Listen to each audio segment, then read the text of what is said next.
દાહોદ જિલ્લાના ગરાડુ ગામના તળાવ ફળિયામાં પીવાના પાણીની ગંભીર સમસ્યા, તાત્કાલિક નિકાલની ગ્રામજનોની માંગ।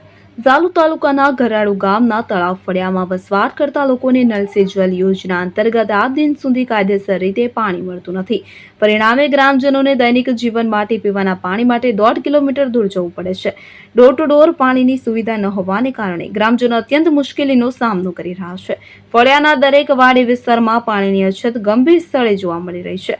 લોકો પીવા માટે પાણી માટે પણ હાલાકી અનુભવી રહ્યા છે। આ બાબતે ગ્રામ પંચાયતને વારંવાર લેખિત તેમજ મૌખિક રજૂઆતો કરવામાં આવી હોવા છતાં દિન સુધી કોઈ પણ જાતની અસરકારક કાર્યવાહી કરવામાં આવી નથી। આ સમસ્યા અંગે તાત્કાલિક પગલાં લેવાની માંગ સાથે ગ્રામજનો દ્વારા જણાવવામાં આવ્યું છે કે તાત્કાલિક સર્વે કરાવીને તળાવ ફળિયામાં બોરવેલ, કુવા અને નલ સે જલ યોજના હેઠળ નવી લાઈનો પાડી અસરકારક કામગીરી કરવી જોઈએ।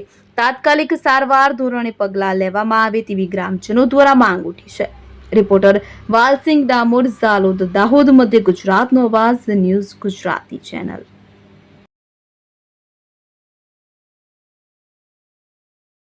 બેન, તમારું નામ? શારદાબેન પ્રકાશભાઈ।